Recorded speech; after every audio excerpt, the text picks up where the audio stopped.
One really cool sign language property is something called simultaneous articulation. And it's something that spoken languages don't typically do, although they can do, which I'll show you in a moment. But simultaneous articulation means things are being articulated simultaneously. Things are being spoken, or in this case, signed. Information is happening at the same time.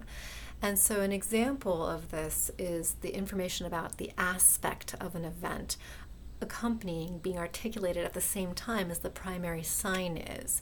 So if you have a certain sign, a certain hand shape, for example, and you have a repeated circular motion, this indicates an ongoing or continuous event at that point in time, the imperfective aspect of continuing action, like the ing ending in English for run and running. The ing indicates that it's a continuing event. But when you say the word running, you say the sort of core stem, run first, and then you add the ing second. For the sign, you would be signing both of those pieces of information simultaneously. That's what it means to be simultaneously articulated. And in contrast, if you wanted to indicate the perfective aspect, the fact that the event was completed, it's a punctuated event that happens once and stops, right? Or maybe it happens habitually and stops, but it's a punctuated event rather than a continuing event. Then you have a different motion, a repeated straight motion that signals that aspect. And again, that's happening at the very same time that you're articulating the core sign, which is why this is an example of simultaneous articulation. And you can see some examples of this at this website right here. And this is a nice description, I think, which really gets this idea across, and it comes from this particular TED Talk. But the idea is it's a piano metaphor, and this lady is talking about how American Sign Language, how ASL works. So envision a piano, she says. ASL is broken down into many different grammatical parameters, and if you assign a different parameter to each finger as you play the piano, so facial expression, body movement, speed, hand shape, and so on as you play the piano.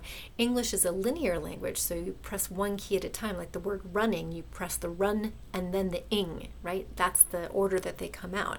But ASL is more like a chord. All 10 fingers need to come down simultaneously to express a clear concept or idea, right? And so that's the idea that run and ing would be pressed at the same time, right? So in ASL, by playing around with all these different grammatical parameters, you express different ideas, but they are simultaneously articulated as opposed to being articulated sequentially or linearly or, in temporal sequence.